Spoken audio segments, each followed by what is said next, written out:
नमस्कार दोस्तों, स्वागत है आपका आज के इस नए सेशन में। आज हम डिस्कस करेंगे एफआईआर एंड जीरो एफआईआर के बारे में।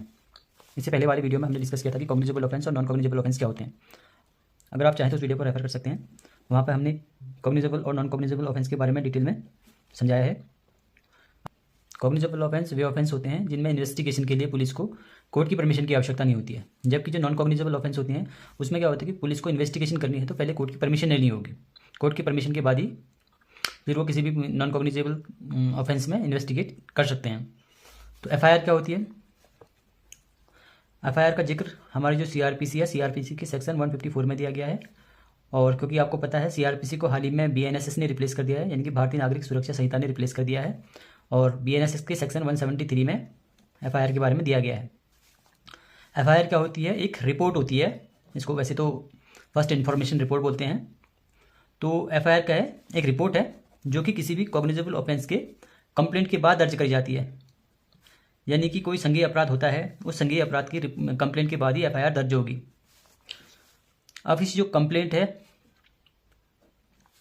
उस कंप्लेंट को कोई भी कर सकता है, भले विक्टिम हो या कोई विटनेस हो जिसने घटना को देखा है, आई विटनेस, या फिर कोई ऐसा व्यक्ति जिसको घटना के बारे में पता चला है कि ऐसा कुछ हुआ है, वो भी घटना की रिपोर्ट कर सकता है और एफआईआर दर्ज करा सकता है।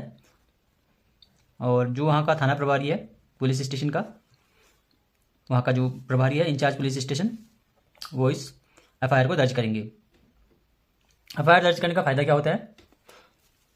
अभी क्योंकि आपको पता है कि नॉन कॉग्निजेबल ऑफेंस में क्या होता है, पुलिस के पास अथॉरिटी नहीं होती है कि वो किसी ऑफेंस को इन्वेस्टिगेट करें। लेकिन जैसे ही एफआईआर दर्ज हो जाती है तो एफआईआर के दर्ज होते ही पुलिस के पास अथॉरिटी आ जाती है कि वो केस को इन्वेस्टिगेट कर सकते हैं आगे। अब जो ये एफआईआर है वो लिखित कंप्लेंट के बेस पे भी लिखी जा सकती है। अगर कोई व्यक्ति लिखने में सक्षम नहीं है तो वो मौखिक भी अपनी कंप्लेंट के आधार पर एफआईआर दर्ज करा सकता है। लेकिन एफआईआर में एक ध्यान रखने वाली बात यह है कि किसी भी घटना की जो एफआईआर होती है कंसर्न थाने में ही होगी। मतलब कि थाने, वो जो घटना हुई है उस थाने के क्षेत्राधिकार में होनी चाहिए।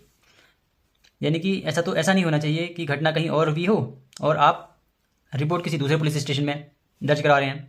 एक्चुअली होता क्या है कि जो भी पुलिस स्टेशन होता है उसका एक एरिया होता है, एक जुरिस्डिक्शन होता है, एक क्षेत्राधिकार होता है।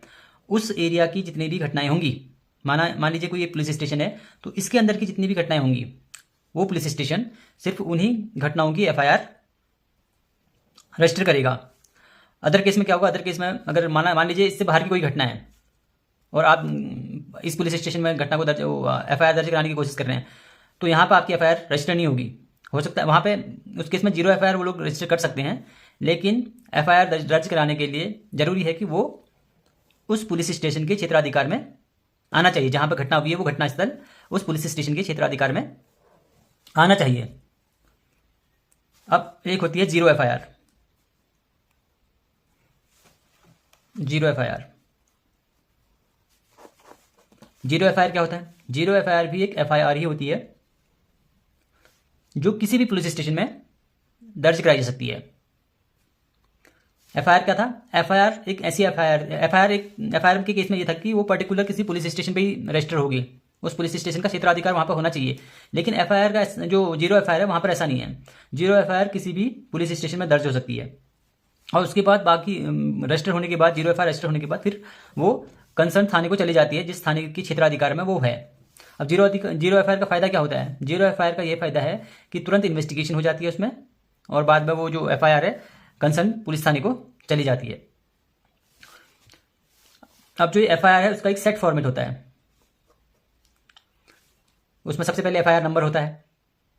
एफआईआर नंबर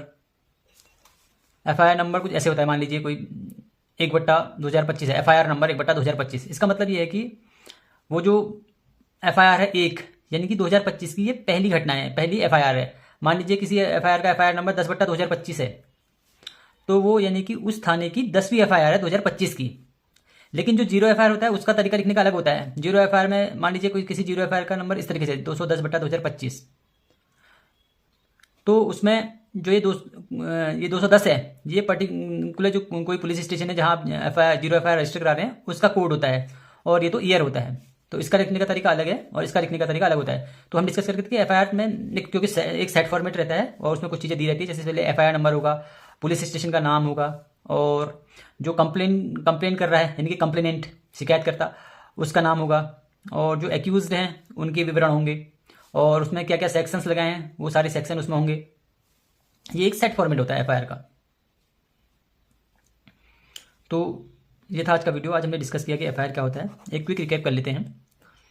एफआईआर कभी भी किसी कॉग्निजेबल ऑफेंस की कंप्लेंट के आधार पर ही रजिस्टर हो सकती है।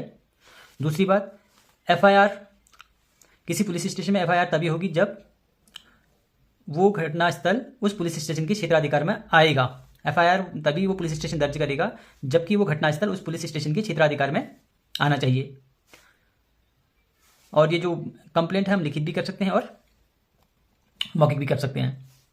और उसके अलावा हमने डिस्कस किया जीरो एफआईआर। जीरो एफआईआर भी एक तरीके से एफआईआर ही है, लेकिन ये किसी भी पुलिस स्टेशन में दर्ज होती है और बाद में ये संबंधित थाने को ट्रांसफर हो जाती है। तो ये आज हमने डिस्कस किया और नेक्स्ट वीडियो में हम इसी तरीके से कुछ लीगल टॉपिक्स को उठाएंगे। So thank you for watching this video.